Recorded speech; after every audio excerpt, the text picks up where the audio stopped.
Thank you very much, Presiding Judge. Okay, kanina sinabi mo na hindi ka umabot doon sa notice of disallowance pero andun pa rin sa ICBAO nung na-release yung notice of suspension, di ba? Yes po, Your Honor. Okay. So, doon sa notice of suspension, katulad ng disallowance, na sabi mo, kahit wala ka na ron, you were made aware kasi nabalitaan mo, pinagbawal ba ng COA yung mga confidential expenses dahil peke o fictitious, gawa-gawa lang yung mga AR? Anong pong notice yung tinutukoy niyo po, Your Honor?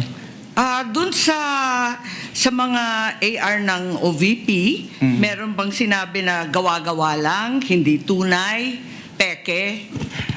Dahil hindi po yan yung focus ng audit namin, wala po kaming basis para magkaroon ng findings po doon sa mga sinasabi niyo. So ang sagot, no. Walang sinasabi na fictitious yung AR.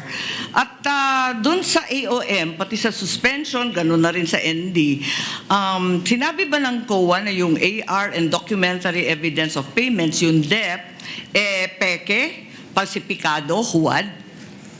Since hindi po yan yung focus ng audit po namin, wala po kaming findings about that, Your Honor.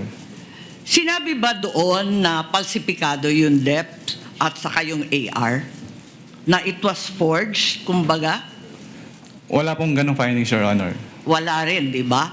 At doon sa mga pangalan ng mga recipient ng award, tama ba ako sa pagkaintindi na hindi rin sinita ng COA yung mga kakaibang pangalan tulad ng Mary Grace Piatos, Andy Lim, etc.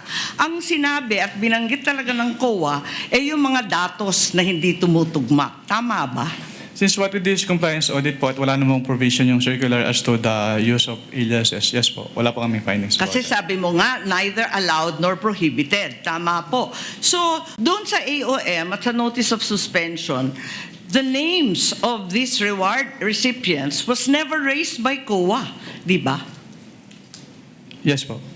Tama. Dahil nangyayari talaga na kakaibang pangalan ang binibigay kapag confidential or intelligence fund.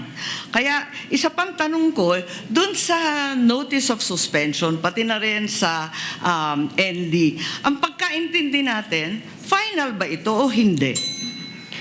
Kapag sinabi po kasing notice of disallowance under the joint circular, meron na pong obligation to restitute agad. Tama. Final siya sa COA. Pero kahit ang desisyon ng COA, pwedeng dalhin sa Supreme Court para maging pinal na pinal. Di po ba? I-clarify ko lang po, kapag dumating na po kasi sa Supreme Court, ang tanging ground na lang po dyan ay grave abuse of discretion amounting to lack or excess of jurisdiction. So wala na pong kinalaman po yung factual matters. Ganun nga. Talaga naman na matters of fact, hindi naman rin na-raise sa Supreme Court. Tama ka doon. Pero hindi pinal. Pwedeng dalhin sa Korte Suprema. At no point are these final. I-clarify ko lang po, yung decision po ng COA to restitute ay hindi po apektado nung pag-file sa Supreme Court. So kahit mag-file po sila ng petition for certiorari sa Supreme Court, kailangan na po nilang ibalik kaagad. Kasi yung pendency po ng petition for certiorari, hindi po niya na-stay yung obligation to restitute. Naintindihan natin yun, pero hindi pa tapos ang kaso. Pwede pang dalhin sa Korte Suprema, hindi po ba? At saka dun sa notice of suspension, balikan ko lang, was there a finding na ginamit sa pansarili yung mga confidential funds ng OVP?